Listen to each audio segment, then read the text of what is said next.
Welcome to মুনমুনের classroom. আমরা করছি মাধ্যমিকের জন্য ভৌত বিজ্ঞানটার প্রত্যেকটা সমাধান দেওয়ার চেষ্টা করছি। বিশেষ করে আজকের আমরা করব 121 পৃষ্ঠার এমসিকিউগুলো, যেগুলো ভীষণ ইম্পর্টেন্ট। প্রথমে আমরা এমসিকিউ পার্টটাই করার চেষ্টা করছি, তারপরে যেটা এসএকিউ পার্ট, তারপরে আস্তে আস্তে সবগুলো করার চেষ্টা করব। তো এটা করার জন্য প্রথমে তোমরা করবে খাতা বই নিয়ে রেডি হয়ে নাও। আমরা করব 121 পৃষ্ঠা বের করে নাও, উত্তর বলছি দাগিয়ে নাও, পরে এটা মুখস্থ করে নেবে। এমসিকিউ জানো তোমাদের 15 নম্বর থাকবে, এর 15 যদি সিকিউর করে নাও তাহলে অনেকটা এগিয়ে যাবে। তো প্রথমটা কি বলেছে, জীবাশ্ম জ্বালানি নয় কোনটি বা যেটি আছে কি কাঠ। কাঠ হচ্ছে এখানে জীবাশ্ম জ্বালানি নয়। এছাড়া অপশানগুলোর মধ্যে ছিল কয়লা, পেট্রোলিয়াম, আর কোনোটিই নয়। কয়লা হচ্ছে উদ্ভিজ্জ জীবাশ্ম জ্বালানি এবং পেট্রোলিয়াম হচ্ছে প্রাণীজ জীবাশ্ম জ্বালানি। পরেরটা দেখো, বলছে কোনটি 0 কেলভিনের সমান। আমরা কি জানি C/5 = F-32/9। এখানে যদি সি এর জায়গায় -273 বসিয়ে দাও, দিয়ে সমাধান করো, তাহলে যেটা পাবে -439.6 Fahrenheit. That means option C. পরেরটা দেখো, বাষ্প ঘনত্বের একক কী। বাষ্প ঘনত্ব একটি এককবিহীন রাশি, কারণ এটা দুটি সমজাতীয় রাশি অনুপাত।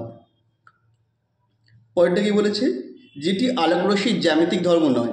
এটা হচ্ছে ব্যতিচার। ব্যতিচার জ্যামিতিক ধর্ম নয়, এটা তরঙ্গ ধর্ম দিয়ে বোঝানো যায় যে আলো যদি সরলরেখায় যেমন চলে তেমন কিছুটা তরঙ্গ বা ওয়েভ নেচারও আছে, সেটা ব্যতিচারের সাহায্যে প্রমাণ করে যায়, যদিও এটা তোমাদের সিলেবাসে ভালোভাবে নেই।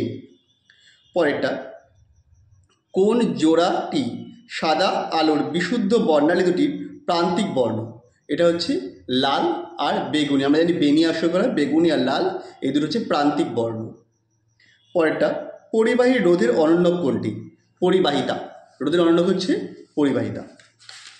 পরেরটা আসছে ক্ষার ধাতুগুলির ইলেকট্রন বিন্যাস 281। ব্যতিক্রম লিথিয়াম। লিথিয়ামের হচ্ছে 2-1, বাদ বাকি সবার 281। পরেরটা হচ্ছে কোনটা, কোন স্থায়ী যৌগের কার্বনের সমযোজ্যতা অলওয়েজ 4। যে কোনো জৈব যৌগে কার্বনের স্থায়ী জৈব যৌগে কার্বনের সমযোজ্যতা হচ্ছে 4। পরেরটা, নিচের কোনটি তড়িৎ অবিশ্লেষ্য পদার্থ। অপশান হচ্ছে অ্যালকোহল, ইউরিয়া, বেনজিন। এটা হবে all of this, option D. সবগুলোই হচ্ছে তড়িৎ অবিশ্লেষ্য। কোনটির তাপীয় প্রসারণ সবচেয়ে বেশি। প্লাজমা, কঠিন, তরল, গ্যাস। আমরা জানি গ্যাসের তাপীয় প্রসারণ সব থেকে বেশি হয়, তো আমাদের অ্যান্সার হবে গ্যাস। পরেরটা, আলফা কণার আধান। আলফা কণার আধান কী হবে না, সবসময় হচ্ছে ধনাত্মক। এটা হিলিয়াম চার্জের সমান হয়, 2 একক পজিটিভ চার্জ বিশিষ্ট হয়। আচ্ছা, তোমরা যদি ইউটিউব থেকে দেখো এবং আমাদের চ্যানেল নতুন হও, অবশ্যই চ্যানেলটা সাবস্ক্রাইব করে নাও। আর যদি ফেসবুক থেকে দেখে থাকো তো অবশ্যই আমার পেজটা ফলো করো। পরে কোশ্চেনে চলে যাই, তড়িৎ প্রবাহমাত্রার একক কী। অ্যাম্পিয়ার। পরেরটা, তীব্র ঝাঁঝালোযুক্ত গ্যাস হচ্ছে অ্যামোনিয়া, NH3, এর গন্ধ হচ্ছে ঝাঁঝালো। আর এছাড়া অপশানে ছিল H2S, এর গন্ধ হচ্ছে পচা ডিমের মতো। CO2 আর হাইড্রোজেন মানে কার্বন ডাইঅক্সাইড আর হাইড্রোজেনের কোনো গন্ধ নেই।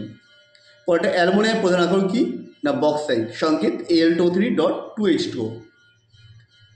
পরীক্ষাগারে প্রথম আবিষ্কৃত জৈব যৌগ হচ্ছে ইউরিয়া। তো আজকে আমাদের মোটামুটি এই 15টা কোশ্চেন কমপ্লিট হলো 121 পৃষ্ঠার। পরের দিন অন্য কোনো পেজ নিয়ে আসবো।